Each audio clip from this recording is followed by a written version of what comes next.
¿qué tal amigas, amigos televidentes en Extra Plus? Un gusto saludarles, darles la bienvenida a esta edición de Adelante Nicaragua. El 1 de marzo en Nicaragua se celebra todos los años el Día Nacional del Periodista. Dicen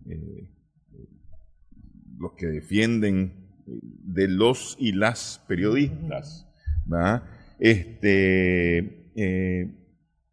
El Día Nacional del Periodista, que reconoce la labor del periodista nicaragüense, en especial, o más bien conmemorando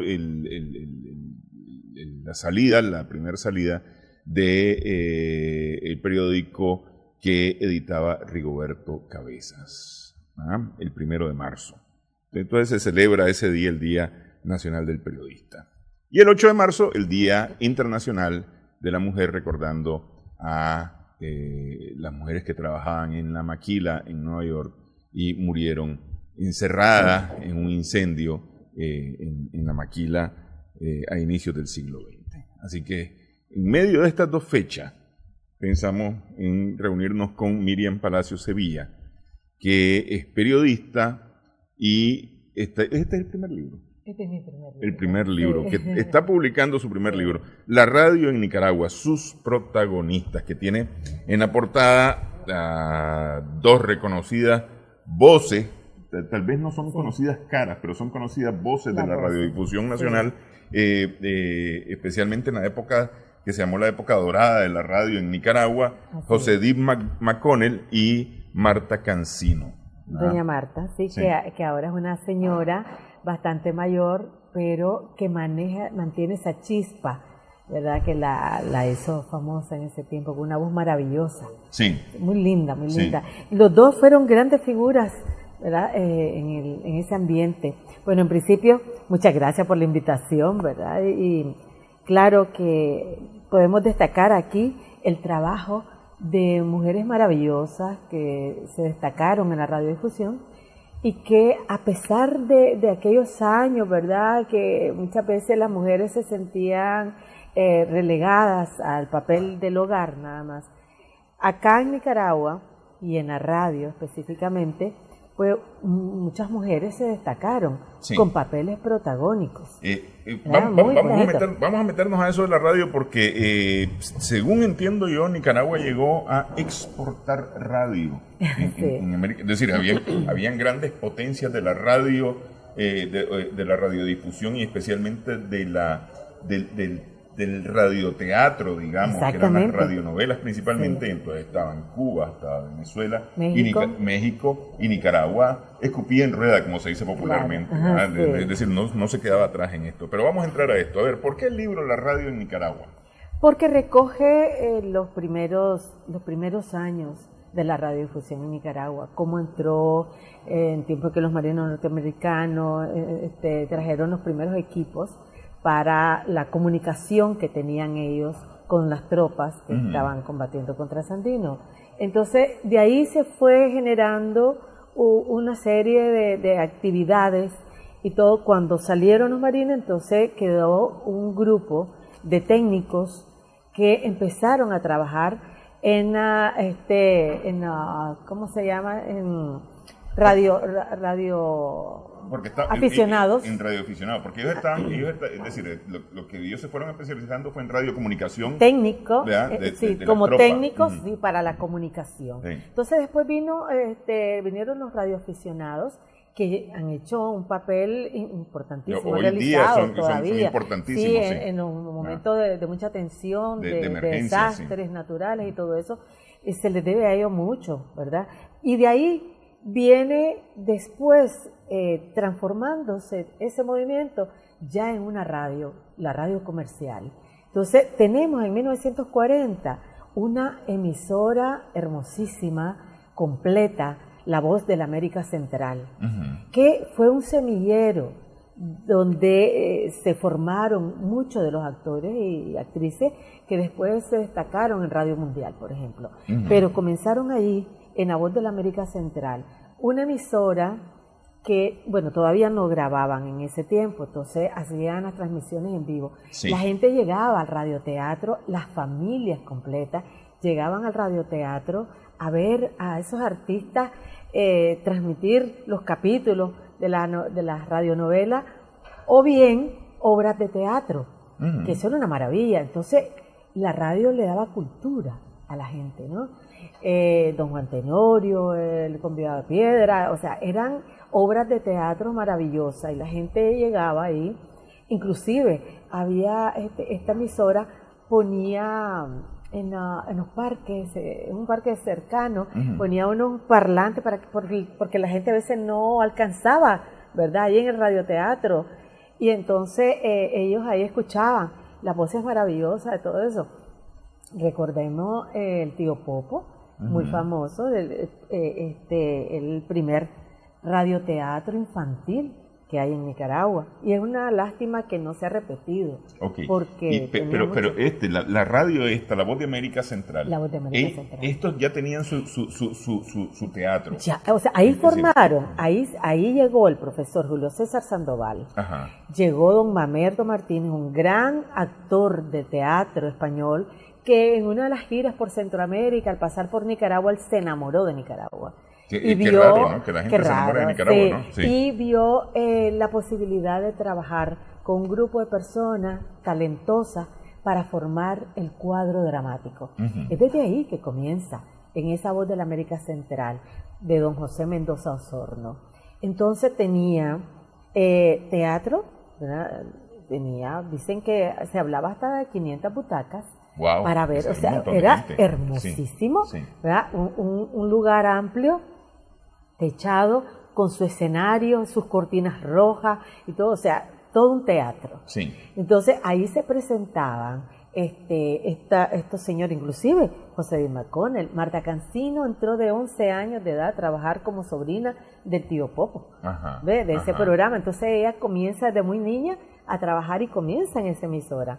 Igual José Di McConnell, el profesor Julio César Sandoval, Mamerto Martínez, y una serie de personas maravillosas, voces lindísimas, talento grandísimo, que se fueron forjando ahí y fueron regalando cultura y soñar con esos personajes, ¿no? Sí, que era maravilloso. Es decir, porque esa era la maravilla, además. Todo claro, la gente se pegaba al radio para escuchar la radionovela. No había muchos radioreceptores, pues, porque tenía solo la gente que tenía un poquito más de dinero podía darse ese lujo, ¿verdad? Pero que llegara la familia a ver en pleno, ahí eso también, no, de pues, una manera digo, muy linda, las dos formas, y era el centro de la radio. Estar presencial era una cosa espectacular, pues, es decir, es ir al teatro. Ir al teatro. ¿Se vestían, se acicalaban para teatro? Sí, ellos cuidaban mucho la imagen, ¿sí? Cuidaban mucho la imagen y sobre todo con influencia y la preparación de don Mamerto Martínez, un hombre con mucha experiencia en teatro. Entonces les fue enseñando a ellos eso y los fue formando. Y tenemos al profesor Julio César Sandoval, que desde muy joven empezó a trabajar ahí, que fue quien le dio forma a la programación de la radio, le dio ese orden que conocemos hoy como una programación. Sí. Entonces él fue el creador de eso. Y como te decía, la Voz de la América Central fue una emisora completa porque tenía inclusive transmisión deportiva, o sea, había comentarios deportivos. Ahí nace Sucre Fresh. Él llegaba a hacer un programa que se llamó La Hora Árabe, y entonces cuando don Julio Orozco, un señor que era el programador y todo eso, lo escucha y oye una chispa ahí, le dice, ¿no te gustaría narrar deporte? ¿Te gusta el béisbol? Sí. Entonces le dice, ya desde mañana puedes comenzar. Y así fue como nació Don Sucre Fresh en ese mundo de la radio. Y ahí nos quedan frases como Alexis, muchacho loco, me vas a matar. Sí, la pelotita, y tantas cosas interesantes, bonitas, de esa época maravillosa de la radio. Y además, son voces educadas, moduladas, es decir, claro, preparadas para el teatro, entonces dramatizaban eran personas de ahí, de mucha ¿salen cultura. de ahí los narradores, los locutores de radio? Claro, claro, de ahí nacen en la Voz de la América Central. Una emisora que duró como una década nada más. Desgraciadamente don José Mendoza Osorno, como tenía otros negocios, como que se diluyó ahí y la radio vino para abajo, pues. Y además, después sale Radio Mundial, ya en el 58, una emisora ya con otro sonido, un técnico de primera clase, don Manuel Arana, un hombre muy preparado en ese sentido. Entonces, todo eso, y ya después todos esos artistas, narradores, locutores, se fueron trasladando a Radio Mundial. Y ahí es donde comienza otra radio considerada como una catedral de la radiodifusión nicaragüense. ¿Tuvo más importancia la Radio Mundial que o sea, como ganó, radio, pues, como ganó un poco más porque tomemos en cuenta ya otro sonido en AM. También ya se grababa, ya entró para ese tiempo la grabadora en Nicaragua, ya podían grabar todos esos programas y todas esas cosas. Todo eso ayudaba muchísimo pues a modernizar la radio en ese tiempo. La tecnología jugó un papel importante. Importantísimo, como ahora, ¿verdad? Como ahora. Entonces estaba ahí también ya una transmisión deportiva, ya más seria y todo, noticieros y todo, comentarios. Entonces ya se fue transformando esa radio. Por ahí en esa y estaba radio, también la voz de estaba otra emisora muy interesante en ese tiempo, de la Voz de la América Central, que fue la primera voz de Nicaragua, del doctor Juan Velázquez Prieto, un señor muy culto también. El papá de él había formado una orquesta importante en Chinandega, donde estaba Tino López Guerra, o sea, fue una cosa muy interesante. Y el doctor, que era jurista, era profesor, era un hombre muy, muy, muy bien preparado. Entonces, él también 10 años duró esa radio, porque él murió joven, bastante entero murió el doctor, que es el papá del periodista Juan Velázquez Molieri, ¿verdad?, que conocemos. Estaba también la Voz de la Victoria, un poco más sencilla, un poco más pequeña, pero que jugó también un rol muy importante de las radios en ese tiempo, que eran las tres más importantes. Ok. ¿Ya? Nace la Voz de la América Central como la primera radio de Nicaragua. Comercial. O como la radio comercial, más formal, completa, que tiene teatro, tiene transmisión deportiva. ¿Había otras radioemisoras? Había, pero más pequeñitas, pero la que abre el escenario aquí es la Voz de la América Central. Ok, hacemos pausa y hablamos tal vez de esa, porque decir, con la Radio Mundial, que por cierto, de ahí nacemos nosotros. Como Extra Plus, por ahí son nuestros orígenes. Por ahí son nuestros orígenes. Sí. Hacemos pausa, regresamos en breve en Adelante Nicaragua.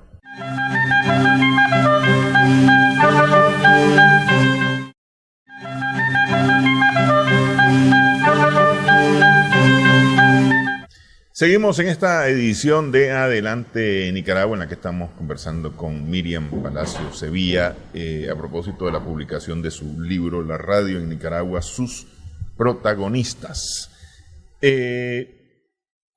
La gran radio, digamos, de los orígenes de la radio de Nicaragua es la Voz de América Central. Sí. Habían otras radios más pequeñas. Habían otras, claro. Era Managua, sí, donde estaban las radios. El centro. ¿En los departamentos? En los departamentos sí, había en León, ahí menciono en el libro las que estaban en León, de corte religioso, político.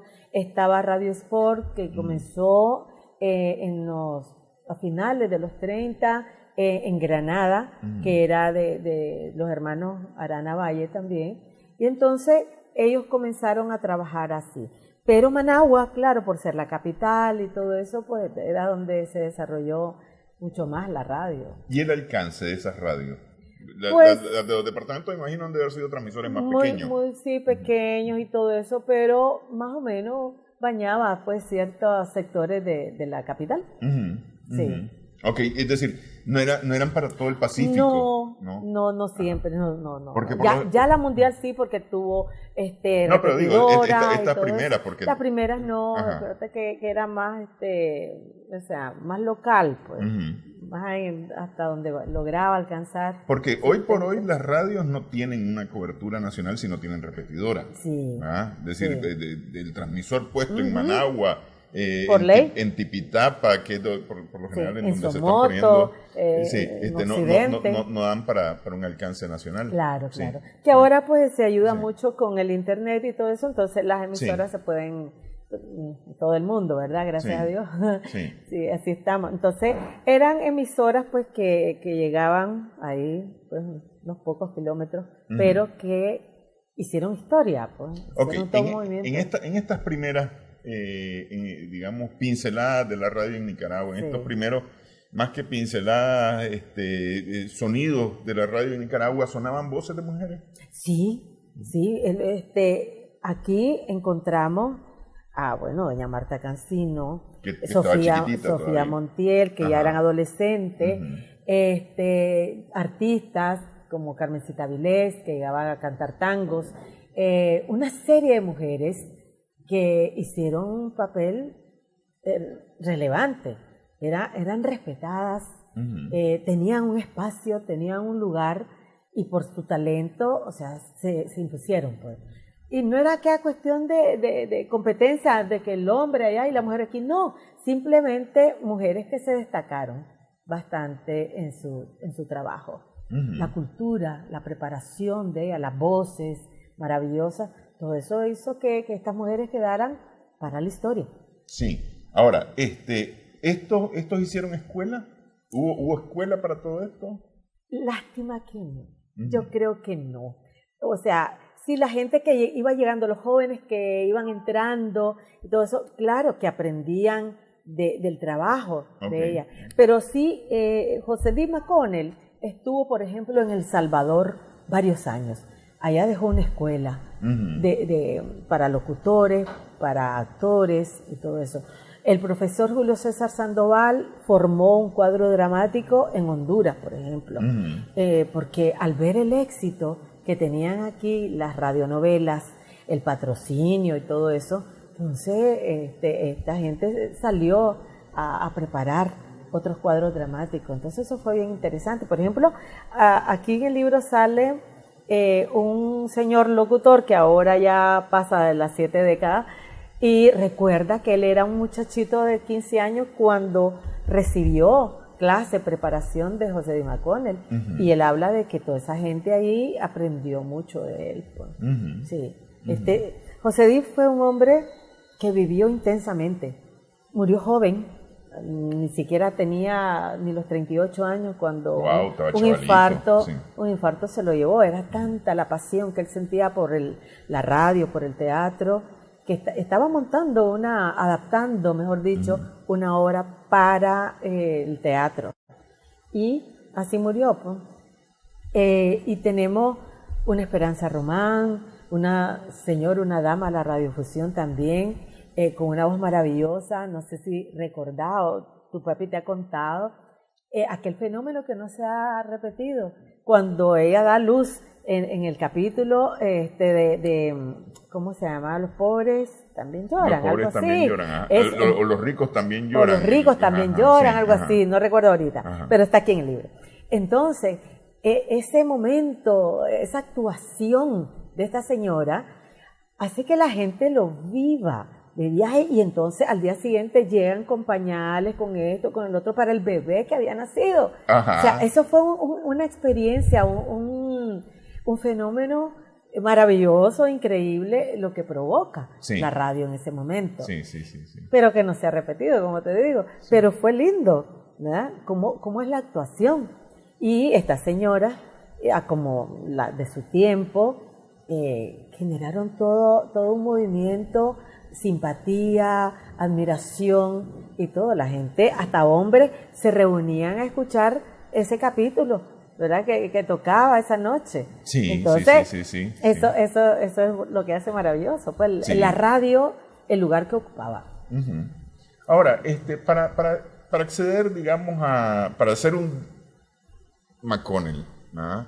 Para hacer una Cancino, ¿había algún requisito especial para entrar a esas lides? Sí, sí, cultura. Por ejemplo, José Dean McConnell, desde muy pequeñito, él se inclinó a la lectura, le gustaba ir a ver teatro, él llegaba mucho a La Voz de la América Central, y un día de tanto falló el actor principal de la obra, y entonces el bachiller Oscar Pérez Valdivia se para en el escenario unos minutos antes que comience la obra y dice, bueno, se nos ha enfermado el actor tal y no va a poder asistir. ¿Hay alguien entre el público que pueda hacer ese papel?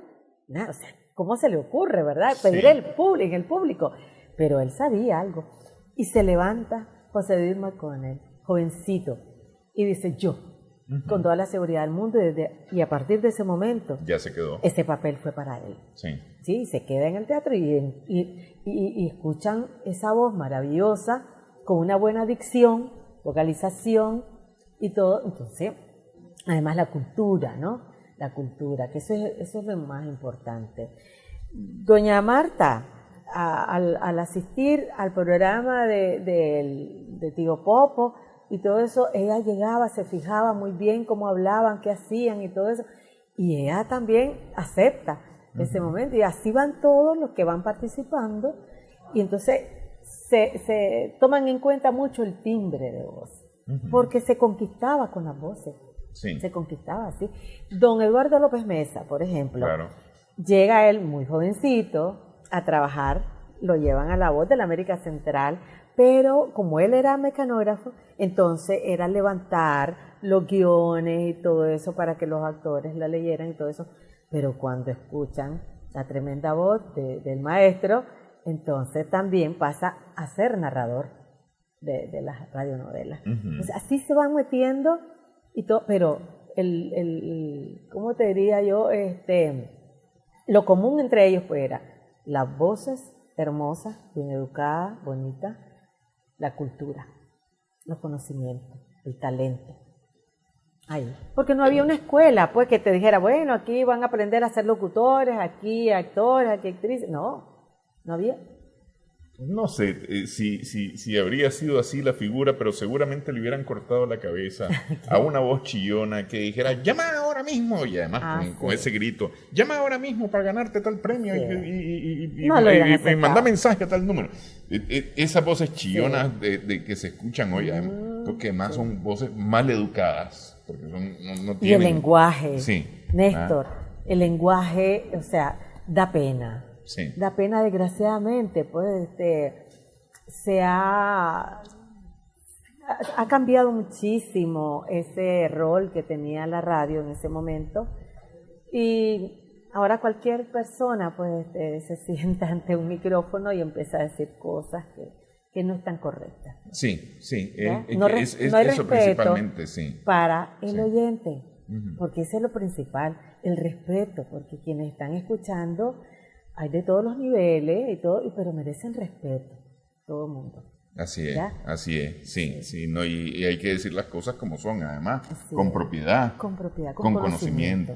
Con conocimiento, especialmente con conocimiento. Sí. Ok, vamos a hacer pausa nuevamente en esta edición y ahora sí nos metemos a la Radio Mundial. Regresamos en breve en esta edición de Adelante Nicaragua.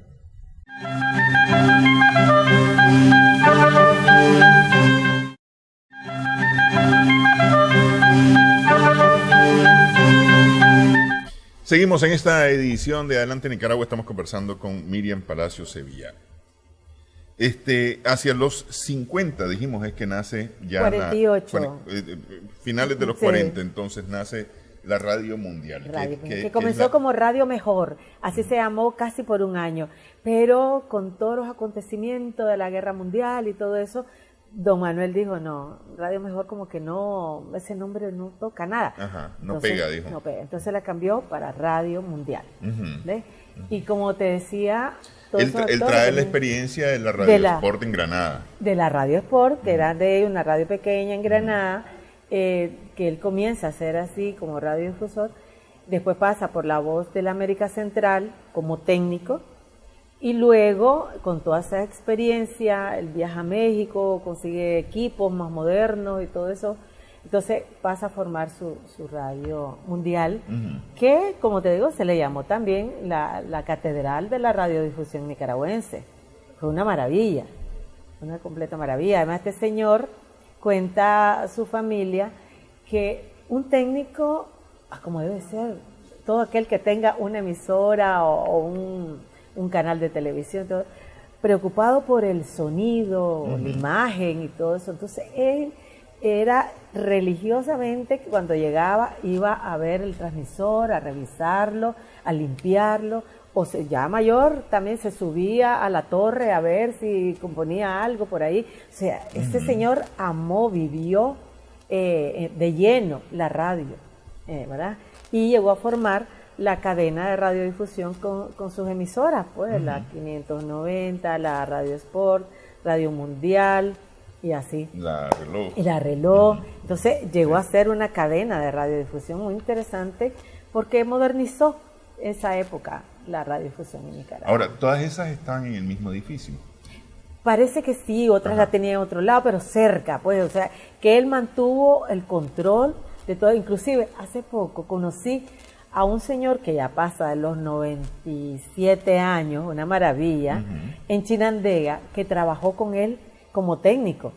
Entonces me confirmaba, sí, así era él, se preocupaba por los transmisores, que se escuchara bien, porque, como decía, ¿de qué sirve tener un gran edificio, una gran oficina, si la radio no se está escuchando bien? Entonces, eso hace un buen técnico, pues, que se preocupa porque el sonido o la imagen, pues, llegue bien. Sí. Porque eso es lo que importa, al fin de cuentas, porque puedes estar en un cuartito desde ahí transmitiendo, pero que se transmita bien, que se escuche bien. Esa es la radio. Sí, y lo mismo para la televisión, para decir, la preocupación es porque la imagen sea la más mejor, limpia, sí, la más nítida, la más colorida, etcétera. Y aquí en la televisión, además, el sonido que debe ser bueno.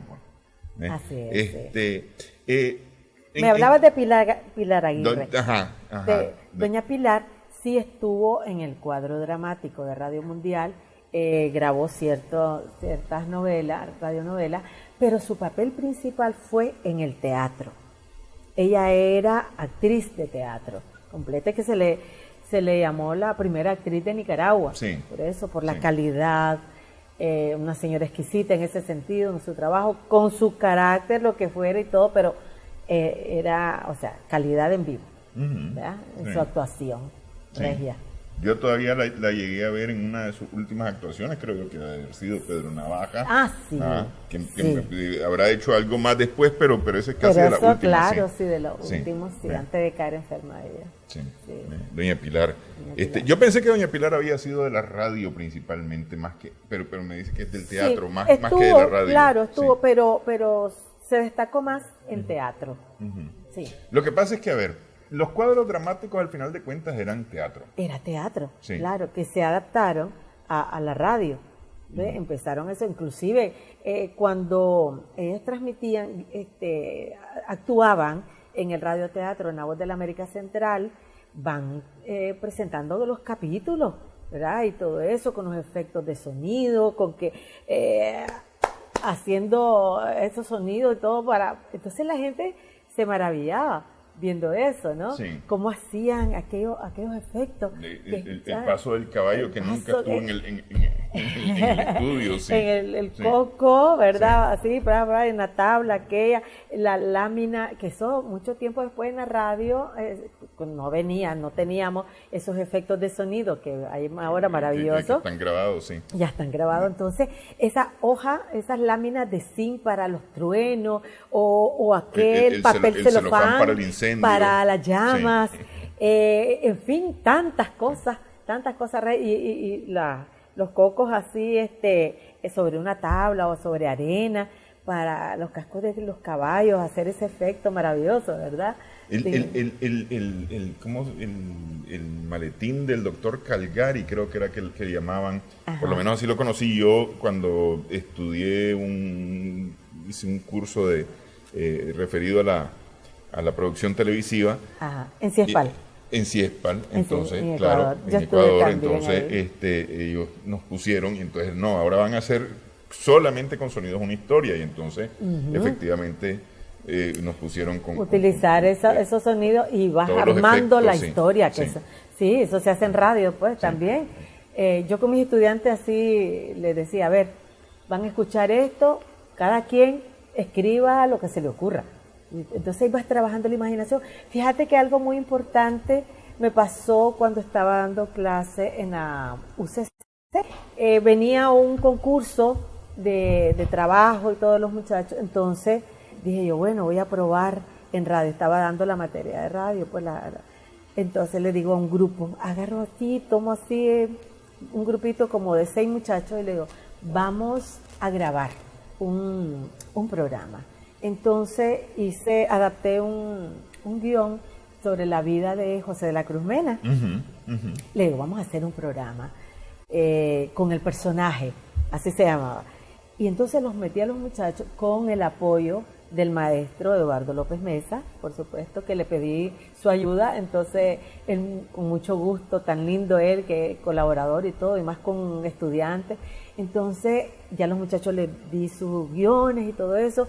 A uno lo puse a hacer la voz de un niño, a la otra muchacha le hice que hiciera 2 voces, y así, para que vieran ellos de lo que podían hacer en radio. Hay muchas cosas, entonces es desarrollar la imaginación, ¿no? Y ellos se quedaron maravillados, porque decía, profesora, si nunca nos habíamos metido a un cuarto de grabación, ni estar frente a un micrófono. Entonces, ustedes vieron de lo que son capaces de hacer. Es una cuestión solo de prepararse y todo eso para poder hacer cosas. Entonces, nos quedó una grabación de 17 minutos, con la vida de José de la Cruz Mena, desde que nace hasta que muere. Y con eso participaron los muchachos y quedamos en segundo lugar ahí en el concurso, o sea, gustó, pues. Y ellos, pero lo que más me encantó fue la reacción de los estudiantes. Dice, pero yo nunca me imaginé que podía doblar una voz, hacerla de viejito, hacerla de señora. Se puede, se va educando la voz y se puede. Entonces les digo a ellos, imagínense ese programa. Después hacen otro de Rubén Darío, o de Chepita Toledo de Aguerri, o de cualquier otro personaje. Ya tienen un programa, ya buscan patrocinio, ya tienen una pequeña empresa, o sea, se puede trabajar en radio.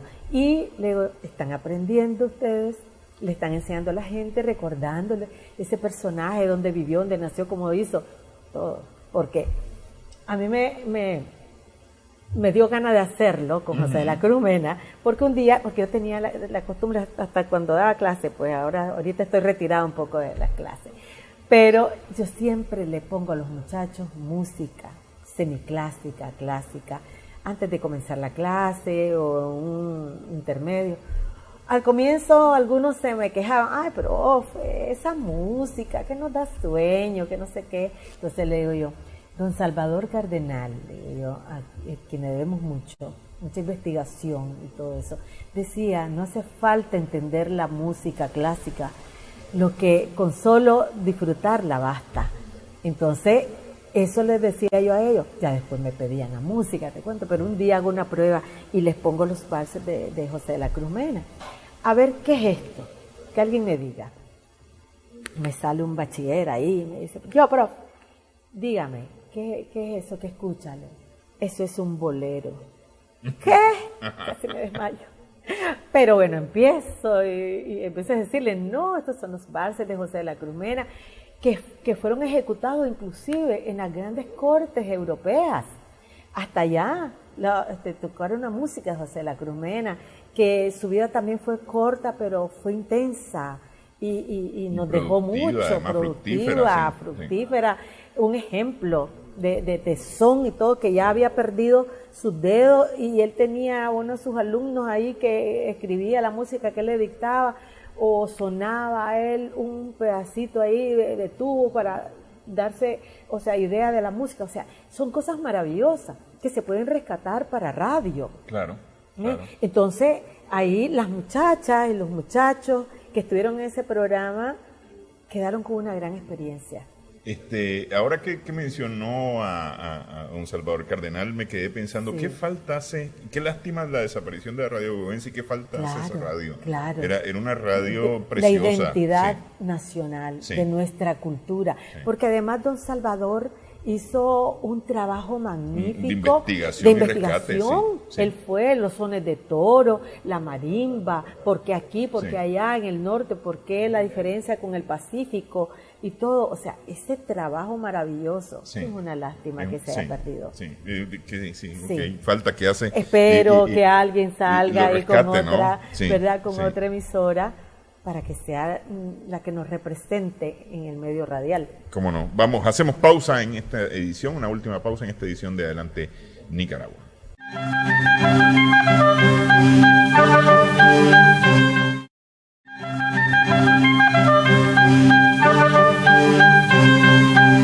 Seguimos en Adelante Nicaragua, en esta conversación con Miriam Palacio Sevilla, a propósito de su libro La radio en Nicaragua, sus protagonistas. Hoy las radios no son, y tengo yo esa sensación, que no son lo que fueron en algún momento las radios, especialmente en cuanto a la producción. Sí. Es decir, las radios, desde el hecho de tener el cuadro dramático, vamos, que ahora vamos a decir que la radionovela no vende, vamos a suponer, vamos a pensar eso, porque la telenovela de la televisión, entonces ya la desplazó. Vamos a pensar eso, ¿verdad? Ok, pero, es decir, no hay reportajes en la radio, no hay reportajes, todo es... Todo el mundo entra a la cabina de un Todo el mundo entra a la cabina y pone la grabadora, y punto. Se termina el trabajo. Sí, todavía... en los 80 que yo trabajé en Radio Sandino, ahí comencé, iba a tercer año de mi carrera de periodismo en ese tiempo, y trabajamos con Romelito y todo eso, mi jefe y todo, elaborábamos bien, hacíamos reportajes, nos obligaban a hacer un reportaje cada uno semanal, entonces teníamos que andar buscando el tema, efectos de sonido, música, todo. Ese trabajo se ha terminado. Sí. Ya no lo encontramos pues en la radio. Y es una lástima porque se trabajan con muchos recursos que hace que la gente se imagine una escena, se imagine un lugar, una noticia, se puede dramatizar y hacer muchas cosas, ¿no? Sí, pero todo eso se ha terminado. Se ha perdido. Pero se puede rescatar. Porque por ejemplo, un programa semanal de la radio, un semanario, digamos, de la radio no existe. No. Hoy existen los noticieros. Los noticieros, exacto. Pero un semanario como tal no hay. Y si hay, si acaso es en algún lugar gente puesta frente al micrófono hablando, pues no hay. Sí, hace falta eso. Pero bueno, espero que alguien se anime. Sí. Para hacer ese tipo de trabajo, ¿verdad? Ahora, ¿ese es un fenómeno que ocurre con la radio a nivel global? Sí, mucho se nota eso. Es como que se vive más deprisa ahora. Y entonces no hay tiempo para sentarte a editar y todas esas cosas, pues. Y cuando la tecnología lo permite, porque ahora es más fácil. Belleza se pueden hacer. Porque antes editar para editar audio antes. Todo lo que tenía que hacer. El controlista era una maravilla y un pulpo además, pues, porque estaba abriendo llaves de los micrófonos. Con una mano, con otra mano estaba echando a andar la grabadora, con otra mano más hacía no sé qué otra cosa, con otra mano más hacía otra. Y estar pendiente, estar escuchando todo. Y esa edición, ese corte, es exactamente donde se cometió el error, en esa cinta. O sea, con qué precisión cortar y pegar esa cinta para que se escuchara después como que no había pasado nada. Sí. O sea, estos eran maestros. Sí. Maestros, ¿verdad? Sí, no, pero en la misma grabación, a veces repetir en la grabación y editar durante la grabación misma. Es un trabajo maravilloso, increíble. Sí. Realmente, y ese me parece son cosas que se van perdiendo, que se van perdiendo. Por eso quise que quedara en este libro, Néstor, por los muchachos, porque si vos vas a revisar mis protagonistas, ya muchos pasan de los 80 años. Entonces era una manera de recoger toda esa información esa vivencia, ese aporte que le hicieron a la radio, para que los chicos de ahora, pues los muchachos, estudiantes, tengan algo donde partir, pues de ahí una investigación, una historia, el conocimiento, todo eso. Entonces, por eso, porque cuando daba clase, siempre que los mandaban a investigar y todo eso, siempre un poco frustrado porque no hay pues, información completa, solo hay de una emisora o solo la vivencia de una persona. Entonces traté con esto y con mis trabajos, mi investigación de mis clases, juntarlo con las entrevistas maravillosas, las que disfruté al máximo, muchísimo. Esa entrevista con Otto de la Rocha, por ejemplo. Sí. Ay, Dios santo, de que cómo gocé, porque él cuenta una anécdota ahí muy linda, que dice que estaba en la Voz de la América Central, se estaba presentando con un trío, era un trío, pero estaba el escenario frente a una sala de cine, que en ese momento presentaban una película, no sé, y entonces yo quedo viendo la escena y mis compañeros cantando la canción y repetía, y entonces y yo estaba viéndola allá hasta que me di cuenta y comencé a cantar. O sea, son cosas bonitas pues que se vieron en radio, como llegaron, que muchos llegaron, como el caso de Otto, de Jinotega, muy chavalito, sí, todo lo que tuvo que pasar, pero a cantar la Pelo de Maíz. ¿Cómo lo conquista la radio? Al grado que hoy es tan fan de la radio, Otto es tan fan de la radio, que él no deja su palomita mensajera. No, nada, eso que ese es un ejemplo de buena producción radial. Claro, sí, claro, se trabaja, pues, sí, donde decimos, se trabaja, ¿cierto? Aunque a algunos no les guste lo que dice la palomita, bueno, pero una cosa es el contenido, pero vamos a la técnica, a la forma, a los recursos, todo eso que utilizan, que eso es parte del estudio que se puede hacer sobre todos los programas que han dejado huella, o que están dejando huella en la radiodifusión nicaragüense. Ahora, esta ausencia, digamos, esta falta de la producción radial hoy, deja, digamos, sin trabajo a un montón de gente que de aquella época se fue creando, se fue formando, sí, que son cosas que yo digo de la televisión, ¿no? Por ejemplo, hay libretistas, sí, los guionistas, los narradores, los encargados de crear el ambiente en la radio, sí, para todo lo que necesitaban, sí, la música. Sí. La música era, o sea, una cosa maravillosa, esa es una especialidad, esa es una gran especialidad. Y entonces eso ya no los tenemos, pues. Sí, porque había gente que además, la música te bota un trabajo. En vivo. Exactamente, sí, muchas veces, sí. Una música, o te bota un trabajo, o te eleva, un trabajo maravilloso, pues, y te hace una pieza de maravilla. Sí, así es, así es. Y en algún momento se pensó en trabajar una radio centroamericana. Claro, ese ha sido un sueño de hace muchos años. Tenemos un ejemplo, la Escuela para Todos, ¿verdad? Que se escuchaba desde Guatemala hasta Panamá. Lo único que diferentes horarios y todo, pero bueno, un programa que ahora se llama del 2001, se llama Escuchemos la Respuesta, ¿verdad? Más o menos creo que se llama así, Escuchemos la Respuesta. Entonces, ese ha sido un